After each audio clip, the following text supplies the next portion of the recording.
Hello అందరికీ welcome back to my channel.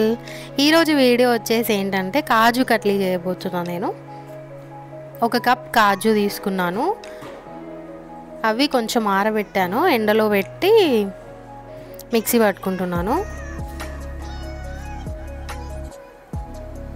First time కదా, అందుకే నేను కొంచెం తక్కువ అమౌంట్లో వేద్దామని చేస్తున్నా. ఫైన్గా పౌడర్ లాగా పట్టేసుకోవాలి.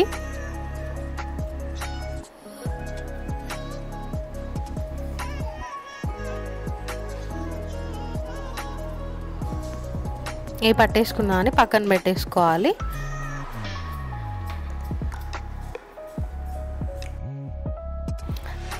నెక్స్ట్ ఒక బాండీ తీసుకొని అందులో నేను ఒక 2 కప్స్ షుగర్ వేసుకుంటున్నాను. అది మెజరింగ్ కప్తో 2 కప్స్ షుగర్ వేసుకోవాలి. నేను తీసుకున్న కాజుకు సరిపడా వేసుకున్నా. అండ్ అదే కప్తో 1 కప్ షుగర్కి 1.5 కప్ వాటర్ వేసుకున్నా. సో 2 కప్స్ వేసాను కదా, సో ఓవరాల్గా 3 కప్స్ వాటర్ వేసుకున్నాను నేను.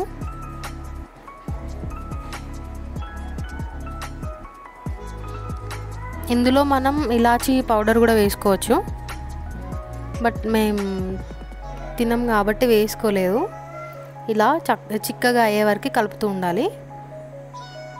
ఇలా ఒక 5 మినిట్స్ వరకు ఇట్లా కలుపుతూ ఉండండి. ఇలా ఈ కన్సిస్టెన్సీ వచ్చే వరకు ఉంచుకోవాలి. ఇలా స్టిక్కీ అవుతుంది. అప్పుడు మనం ముందు మిక్సీ పట్టుకున్న ఆ పౌడర్ని ఇందులో వేసేసుకోవాలి.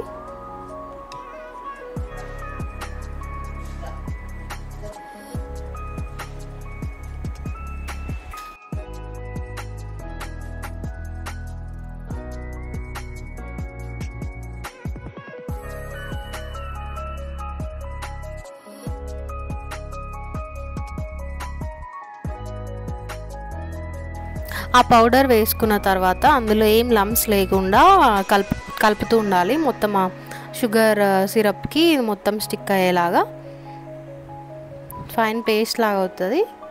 అప్పటి వరకు కలుపుతూ ఉండాలి.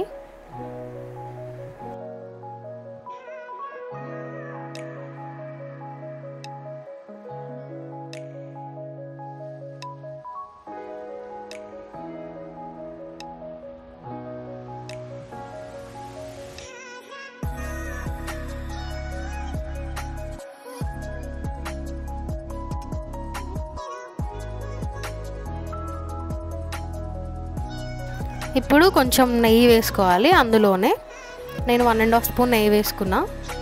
నెయ్యి వేసుకోవడం వల్ల అది మనకి చేతికి అంటకుండా అవుతుంది.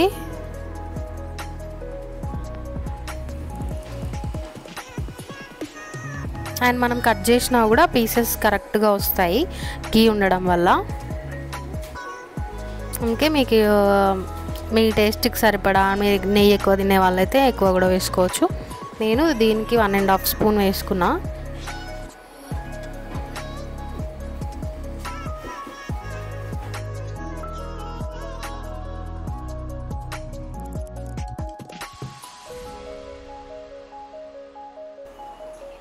మనం ఈ పేస్ట్ని మొత్తము ఒక బటర్ పేపర్లో తీసుకొని ఫ్లిప్ చేస్తూ ఉండాలి. బట్ నాకు బటర్ పేపర్ లేదు, అందుకే ఒక ప్లేట్ పైన గీ రాసుకుంటున్నాను. ఎందుకంటే అది ప్లేట్కి అంటకుండా ఉండడానికి.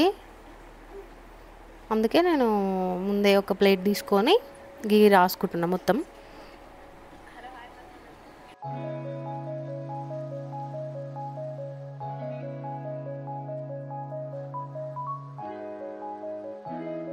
ఇప్పుడు ఈ ప్లేట్ పైన మనం ముందు చేసుకున్నది మొత్తం వేసేసుకోవాలి. వేసేసుకొని స్ప్రెడ్ చేసుకోవాలి.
ఇలా నేను ప్లేట్ మొత్తం స్ప్రెడ్ చేసుకున్నాను. క్లీన్గా చేసుకున్న తర్వాత అది కాసేపు ఆరబెట్టాలన్నమాట, చల్లార్చాలి.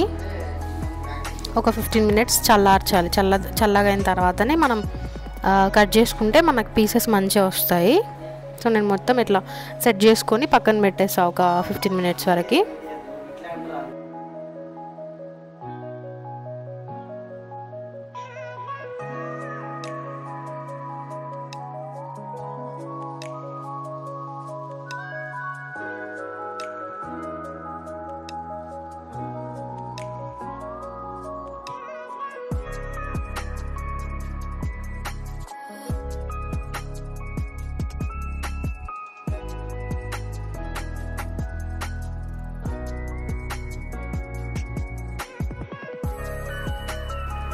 సో నేను ఇప్పుడు ఇలా నైఫ్తో మనకు నచ్చిన షేప్స్ కట్ చేసుకోవచ్చు. నేనైతే కాజు కట్లీ అనగానే మనకి ఎక్కువ డైమండ్ షేప్లోనే కనిపిస్తాయి కదా, సో నేను అందుకే ఈ డైమండ్ షేప్లోనే కట్ చేసుకున్నాను.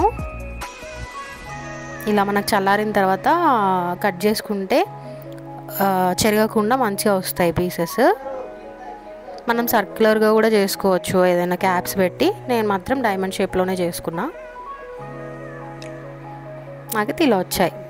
మనం సిల్వర్ పేపర్ దొరుకుతుంది కదా, మనం సిల్వర్ పేపర్ కూడా పైన పేస్ట్ చేసుకోవచ్చు. వేడిగా ఉన్నప్పుడే దానిపైన పెట్టేసి చల్లార్చిన తర్వాత కట్ చేసుకుంటే అట్లాగే అతుకుపోతుంది. బట్ నేను సిల్వర్ పేపర్ ఏం పెట్టట్లేదు, అంతే. ఇలా కట్ చేసుకోవడమే.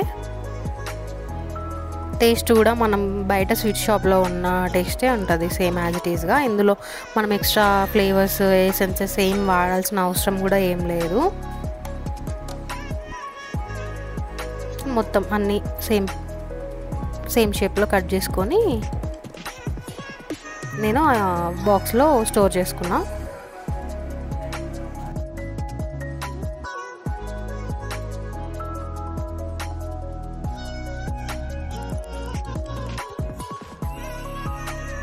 ఇలా అన్నీ అయితే కట్ చేసుకున్న పీసెస్ అన్నీ నేను ఇలా బాక్స్లో స్టోర్ చేసుకున్నా. మనం ఆ పీసెస్ పైన కాజు పెట్టుకోవచ్చు, లేదంటే బాదం కట్ చేసుకొని కూడా పెట్టుకోవచ్చు, పిస్తా కూడా పెట్టుకోవచ్చు చూడ్డానికి బాగుండడానికి. నేనైతే ఏం పెట్టుకోలేదు, ప్లెయిన్గానే అలానే పెట్టేసా.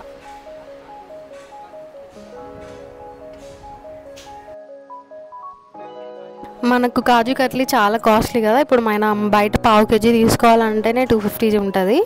సో నేను ఇంట్లో ఉన్న కాజుతో చేసుకుని నాకు దగ్గరగా 1/2 కేజీ వరకు అయింది.